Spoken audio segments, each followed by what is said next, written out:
সংখ্যালঘু এলেকাত শিক্ষাৰ পোহৰ বিলাবলৈ সাজু ৰাজ্য চৰকাৰ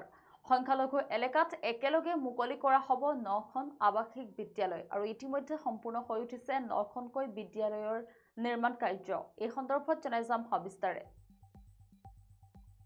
সংখ্যালঘু এলেকাত শিক্ষাৰ পোহৰ বিলাবলৈ সাজু ইতিমধ্যে ৰাজ্য চৰকাৰ সংখ্যালঘু এলেকাত একেলগে মুকলি কৰা হ'ব 9খন আৱাসিক বিদ্যালয় ইতিমধ্যে সম্পূৰ্ণ হৈ উঠিছে 9খনকৈ বিদ্যালয়ৰ নিৰ্মাণ কাৰ্য প্ৰধানমন্ত্ৰী জন বিকাশ কাৰ্যক্ৰমৰ অধীনত নিৰ্মিত হৈছে বিদ্যালয়কেইখন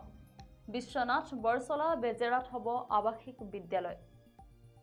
বৰক্ষেত্ৰী কলগাছিয়া কুকৰাঝাৰ বিলাসীপাৰা গোলকগঞ্জ বটদ্ৰৱাৰ বিদ্যালয়ৰ নিৰ্মাণো ইতিমধ্যে সম্পূৰ্ণ সমান্তৰালকৈ চলি আছে আন 12খন বিদ্যালয়ৰ নিৰ্মাণ কাৰ্য জনাই গৈছো যেহেতু সংখ্যালঘু এলেকাত শিক্ষাৰ পোহৰ বিলাবলৈ ইতিমধ্যে সাজু হৈ উঠিছে ৰাজ্য চৰকাৰ সংখ্যালঘু এলেকাত একেলগে 9খনকৈ আৱাসিক বিদ্যালয় কৰা হ'ব মুকলি আৰু ইতিমধ্যে 9খনকৈ বিদ্যালয়ৰ নিৰ্মাণ কাৰ্য সম্পূৰ্ণ হৈ উঠিছে প্ৰধানমন্ত্ৰী জন বিকাশ কাৰ্যক্ৰমৰ অধীনত এই বিদ্যালয়কেইখন নিৰ্মাণ কৰা হৈছে বিশ্বনাথ বৰছলা বেজেৰাত আৱাসিক বিদ্যালয় নিৰ্মাণ কৰা হ'ব বৰক্ষেত্ৰী কলগাছিয়া কুকৰাঝাৰ বিলাসীপাৰা আৰু আনহাতে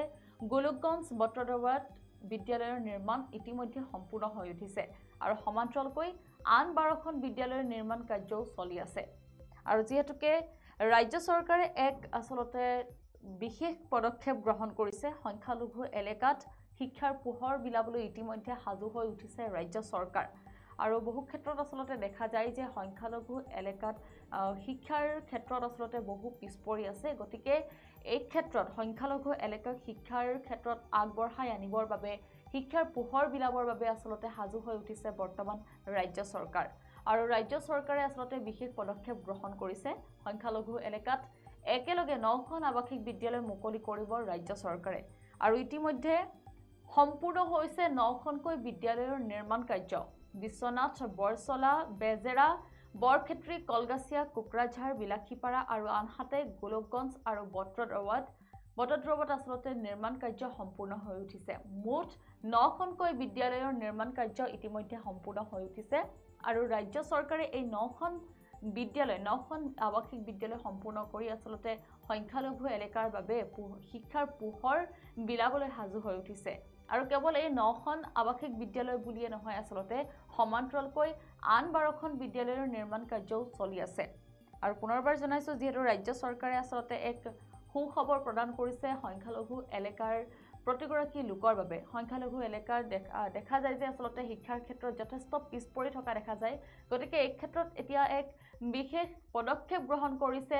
ৰাজ্য চৰকাৰে আৰু ইতিমধ্যে সাজু হৈ উঠিছে সংখ্যালঘু এলেকাত শিক্ষাৰ পোহৰ বিলাবলৈ আৰু সংখ্যালঘু এলেকাত একেলগে 9খনকৈ আৱাসিক বিদ্যালয় মুকলি কৰা হ'ব আৰু এই 9খন বিদ্যালয় আসলতে বিশ্বনাথ বৰছলা বেজেৰাত আৱাসিক বিদ্যালয় বৰক্ষেত্ৰী কলগাছিয়া কুকৰাঝাৰ বিলাসীপাৰা আৰু আনহাতে গোলকগঞ্জ আৰু বটদ্ৰৱাৰত নিৰ্মাণ কৰা হৈছে আৰু ইতিমধ্যে আসলতে নিৰ্মাণ কাৰ্য সম্পূৰ্ণ হৈ উঠিছে ৰাজ্য চৰকাৰে যেহেতু এক বিশেষ পদক্ষেপ গ্ৰহণ কৰিছে সুখবৰ আসলতে সংখ্যালঘু এলেকাৰ বাবে সংখ্যালঘু এলেকাত শিক্ষাৰ পোহৰ বিলাবলৈ আসলতে সাজু হৈ উঠিছে 9খনকৈ বিদ্যালয়ৰ নিৰ্মাণ কাৰ্য ইতিমধ্যে সাজু হৈ উঠিছে আৰু কেৱল এই 9খন বিদ্যালয় বুলিয়ে নহয় সমান্তৰালকৈ 12খন বিদ্যালয়ৰ নিৰ্মাণ কাৰ্য ইতিমধ্যে চলি আছে আৰু আসলতে সংখ্যালঘু এলেকাত দেখা যায় যে শিক্ষাৰ ক্ষেত্ৰতে হওক বা বহু ক্ষেত্ৰত পিছপৰি থকা দেখা যায় কিন্তু বৰ্তমান শিক্ষাৰ পোহৰ বিলাবলৈ সংখ্যালঘু এলেকাত শিক্ষাৰ পোহৰ বিলাবলৈ ৰাজ্য চৰকাৰ সাজু হৈ উঠিছে আৰু ইতিমধ্যে 9খন আৱাসিক বিদ্যালয়ৰ নিৰ্মাণ কাৰ্য সম্পূৰ্ণ হৈ উঠিছে